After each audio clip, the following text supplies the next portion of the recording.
afternoon. Great practice out there today. 14. I've been different places. Practice 14 the day before, or the practice before the spring game. A lot of times, a practice that's low key and maybe a couple of situational things that you're working on. Sometimes even just helmets and spiders. But our guys, we went with shells and got after it. Got after it for a couple hours. So full-fledged practice. Obviously not tackling and just shells, but really good work by our guys. Competitive. Got a chance to switch it up a little bit. Ones versus twos, twos versus ones, and the neat thing is those twos playing good and playing well, and wanting to prove how far they've come along, and did some nice things today in practice. So extremely competitive across the board. The rest of the practice was what we generally do: ones versus ones, twos versus twos. But a good day. So format for the spring game will be an offense versus defense. We won't have divided teams. A couple of reasons. Number one, I like to look at it as practice number 15. We'll see a lot of great scrimmaging out there, but it's a chance for us to get better. It's a chance for us to take a next step, a chance for us to evaluate as well, and so try to really get down to the bare bones of playing some football. It gives us a chance to really also celebrate what we're doing and where we're at, and enjoy the moment with the fans. And so excited to see a packed stadium there, and looking forward to seeing everyone come and support our program. So any questions? We'll start here, Charlie. Yeah, hey Coach. What's the biggest area of growth maybe you've seen from this team from practice 1 to practice 14? I think just the competitive stamina that we've continued to show. It's easy to come out practice 1. It's easy to come out after you get back from spring break. But for us to just continue to stay the course, and that's reminiscent of what I said early. When I first got here, the guys decided to stay, work through it, believe in this place. But they just continue to work, and I kind of hit on that in coming in with an opening here today, just because it was just impressive to me. Nothing where we're coasting into these last 48 hours leading up to Saturday. They came out here, worked, wanted to continue to play ball, asking for one more drive and all that kind of stuff. They're just enjoying the process, enjoying the steps. So I think that competitive stamina, just continue to get better and focused on the right things there. Chase, I see you guys. The spring portal, of course, opens on Monday. Have you identified any areas where you might like to add some depth? Yeah, I would say, naturally, if you guys can look at our roster and see scholarship numbers, and then you guys all track it. I'd say the defensive backfield, we're probably a guy short or so. Offensive line, probably a guy, short. And just from the numbers that you typically would see, and also, where we want to be. So, not saying we'll take a look and evaluate, and then you never know. There might be some guys that from our roster, surprise us as well. So, we just got to continue to be fluid, be ready to adjust, and continue to keep our eyes open for what's out there when that time comes. Nick, right here in the front.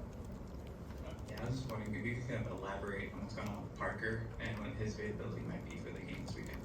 Yeah, right now I wouldn't plan on him being just with the limited practice that he's had throughout the spring, and he didn't practice today, so I wouldn't be putting him out there in that spot. But he'll be with us here sooner than later in the regular workouts, and he's doing all the things to make sure he's ready to go. Kate. You already talked about the format of 8A changing a little bit. I saw a video where you were asked about tunnel music, and then the players earlier this week were talking about the Steak and Bean Center. Just kind of how are you balancing honoring tradition while also kind of doing things your own way?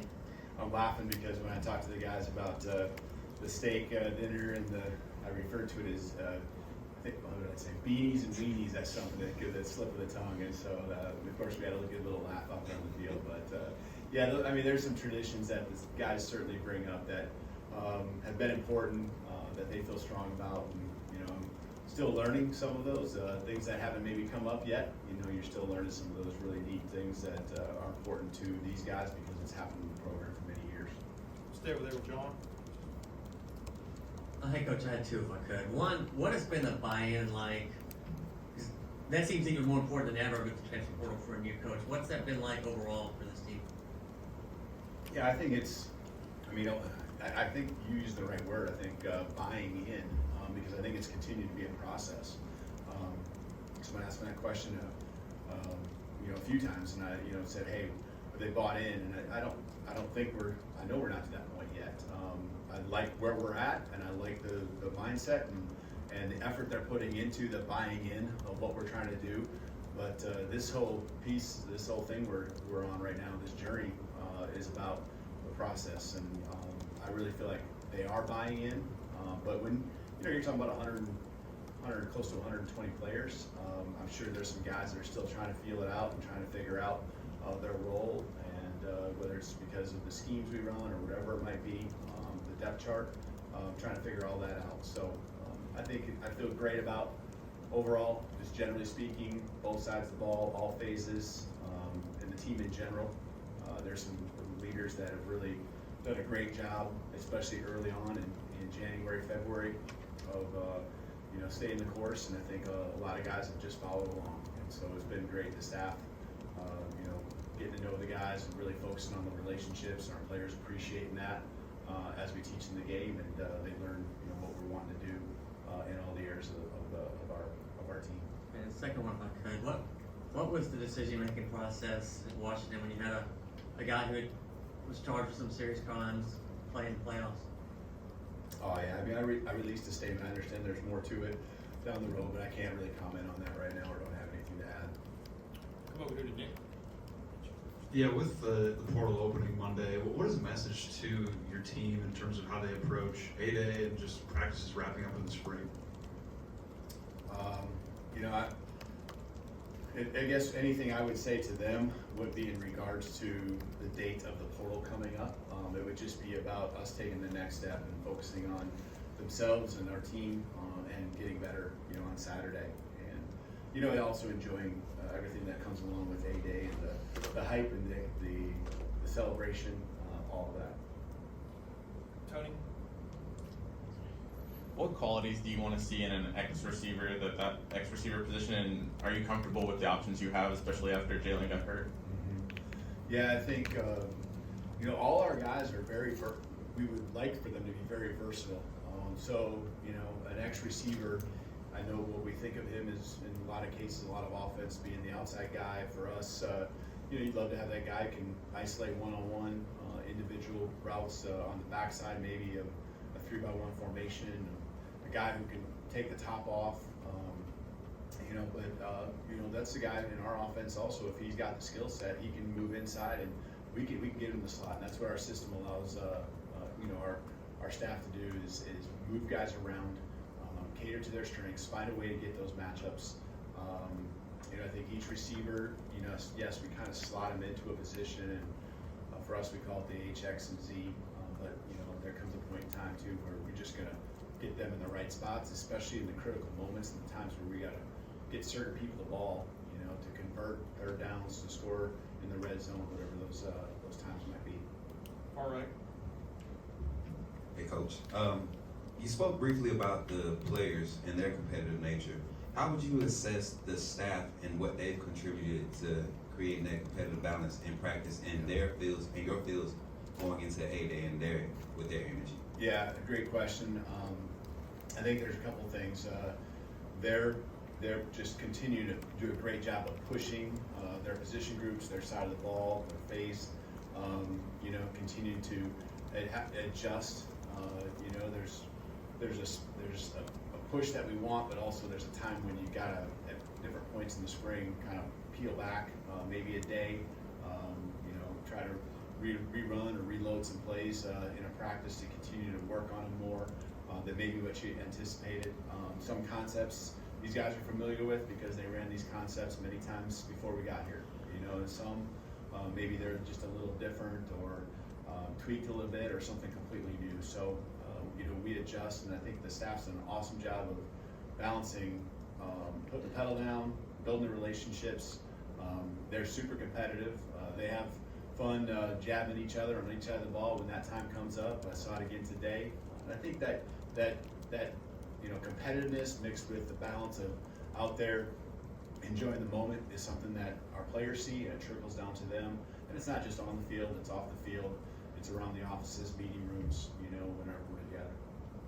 Two more quick ones, Matt and then Cody.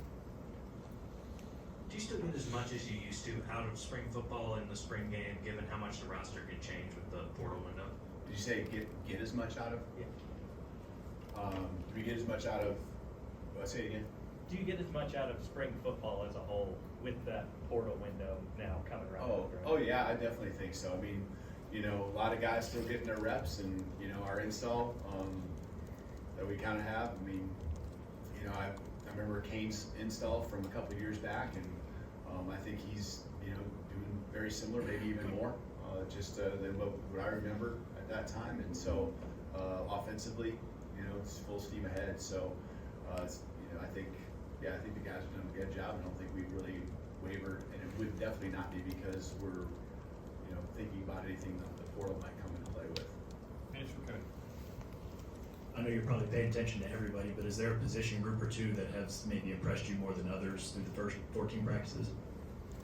I think impressed would probably be kind of related to maybe where you felt like you were a little bit younger, and so impressed. There's a couple things, right? The guys, the sides of the ball, or the position groups that have the veterans, you expect them to go out there and get it done, and so really like some things that are happening up front, defensive line wise, but I also think that defensive back wise, there's some young guys that have just grown, so I'm impressed with some individual play, considering how young they are, and I think running backs, we got some strong running backs in there that just are really steady, and then on offense, kind of picking two on each side. I mean, the quarterback. I mean, just the number of quarterbacks that we have that you would feel comfortable putting out in a football game.